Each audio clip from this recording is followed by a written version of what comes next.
Questions About War podcast, production by Lynn and Dave, Episode 18, Part D, Fight for Democracy. Note, we used ChatGPT to rewrite the speech given by opposition speaker Professor Stephen Zunes, who teaches at the University of San Francisco. Debate event. This House would fight for democracy, liberty, and the rule of law abroad at Oxford Union. Thank you to the organizers, and it is an honor to stand before this prestigious body to discuss such a critical issue. The question of whether military force can effectively defend and promote democracy, individual liberty, and the rule of law is of paramount importance. Let me begin by stating unequivocally that I stand in full solidarity with those who are fighting for democracy, individual liberty, and the rule of law across the globe. My commitment to human rights has been long-standing and unwavering, regardless of the political affiliations or international relationships of the regimes involved.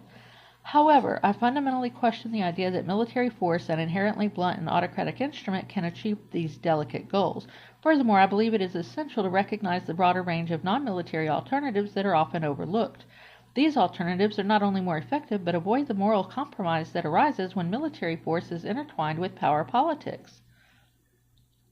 The assumption that Western powers are truly committed to the promotion of democracy and human rights in the non-Western world must be scrutinized.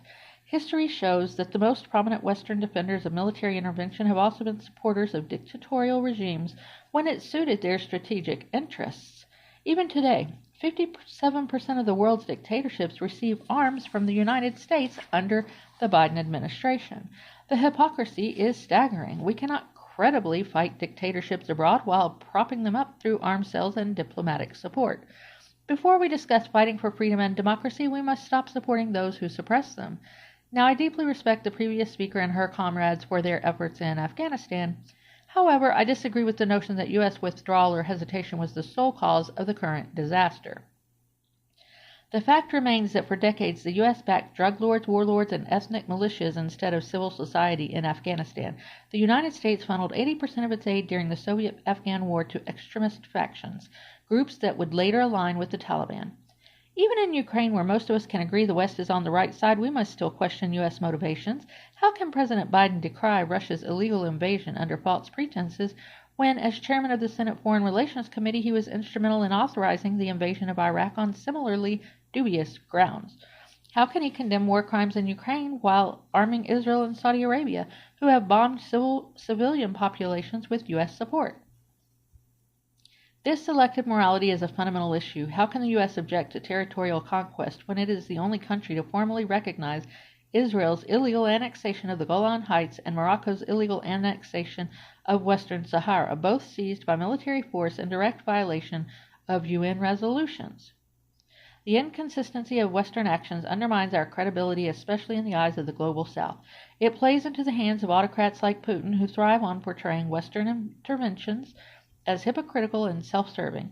This selective interventionism doesn't just fail to promote democracy, it actively strengthens reactionary nationalist tendencies that threaten the very ideals we claim to uphold. Furthermore, empirical evidence shows that military interventions often make matters worse. In Libya, for example, NATO intervened when fewer than 500 civilians had been killed by Gaddafi's forces. Yet today, Libya remains in chaos, a breeding ground for militias and extremism. The 1999 NATO intervention in Kosovo also led to a worsening of the situation, as wholesale ethnic cleansing only occurred after NATO began its bombing campaign. And let us not forget that NATO bombing did not bring democracy to Serbia. It was a nonviolent, student-led movement that ultimately toppled Milosevic. I have had the privilege of working with the leaders of Otpor, the movement that led the Serbian people to freedom. They opposed NATO's bombing because it only strengthened Milosevic's grip by rallying Serbs around the flag. This pattern is clear. Nonviolent resistance led by ordinary citizens has historically been far more effective in bringing about democratic transitions. A study by Freedom House found that nearly three-quarters of the world's transitions from authoritarianism to democracy in recent decades were achieved through strategic nonviolent action. Only 2 were the result of foreign military intervention. It wasn't NATO that brought down communism in Eastern Europe. It was Polish dockworkers, Czech intellectuals, East German churchgoers, and Estonian folk singers who brought about democracy through their courage and persistence, not bombs or military occupations. The data speaks for itself. When dictatorships are overthrown through military force, fewer than 10% of them become stable democracies within 5 years. By contrast, dictatorships overthrown through nonviolent action are far more likely to develop into stable democracies. Military interventions create hierarchical, authoritarian structures, while nonviolent movements foster the pluralistic values necessary for democratic governance. In conclusion, if we truly seek to advance democracy, individual liberty, and the rule of law abroad, we must begin by ceasing our support for dictatorships and foreign military occupations. Instead, we should support indigenous, nonviolent, pro-democracy movements and challenge those who use the noble ideals of freedom and democracy as a cover for imperialism and militarism. Thank you. ChatGPT. This version strengthens the argument, making it more persuasive and coherent, while maintaining the original message.